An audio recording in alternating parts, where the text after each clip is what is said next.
So what's up mga ka-idol, for today's video day mga ka-idol, uban ko ninyo mga ka-idol kay karong adlaw magtao day ta ni og duha ka antenna or access point nga TP-Link 110 sa piso wifi sa ato ang customer.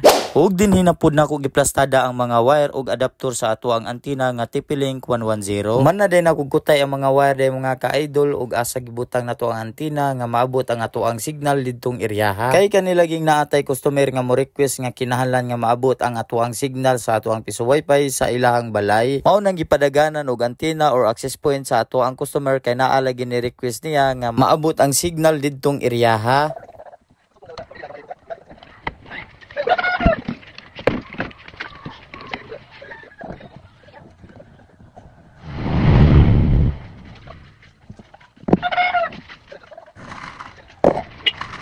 Unya basin mahibong mo mga ka-idol nga gamay ra nigsuod nga sinsiyo kay bag-o lagi ni gihabwa sa tag-iya.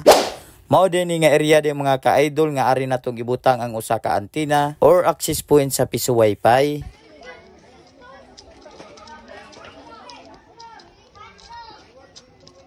Ari day nato ipabarog ang antenna nga ato ang gipadagan. Wala pa ni nato gi-fix o gi-final og butang day mga ka-idol kay ato pa lagi ning i-config o sit upon.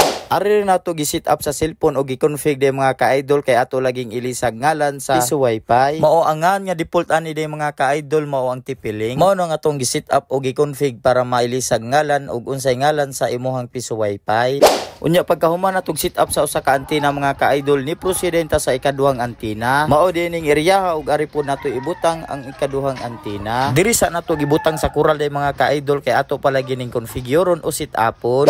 Og din hinapod nato gi-set up sa ato ang cellphone o gi-config kay pareha lagi sa una natong gibutang nga antenna nga ilisan gihapon nato ngalan sa imuhang piso wifi. Unya kani dayang duha ka antenna nga ato ang gipuno day mga ka-idol, ikaupat na day ni nga antenna or access point aning piso wifi. Kay pag-install lagi nato aning piso wifi duha na ka antenna nga ako ang gibutang ani. Unya ato aday ning sinimbol ning piso wifi kay diri lagi nato ni palit si customer. Mao nang kisa tuy nangita og piso wifi o magnegosyo og piso wifi lang mo nako o kontak lang muna ko mga ka-idol kay ato ang sabutan. Unya mo butang po dayta anig piso wifi mga ka-idol basta naa mo'y kuryente. Unya mo tan-aw po dayta sa area di mga ka-idol ug angay ba natong butangan og piso wifi para dili jud ta maalkanse. Kay dili pud lagi nato masayon-sayon og butang labi nagmingaw kaayo nga area ug wala kayoy tawo o labi nagwala kayoy balay. Kay lisod man sad kaayo nato nga butangan nato nga permi ta alkanse. Kay ginagmay ra lagi ni nato nga negosyo. Kay naa lagi tay kuta nga makaabot sa ato ang bayad sa binuwan sa ato ang internet. Unya ari na lang kutob atong video day mga ka-idol no. Salamat sa pagtan-aw ug salamat day sa pagsuporta kaninyo day mga ka-idol labi na sa pagtan-aw sa ato ang mga video ug pag-react ug pag-share. Mao nang makaingon na lang ko nga God bless to all.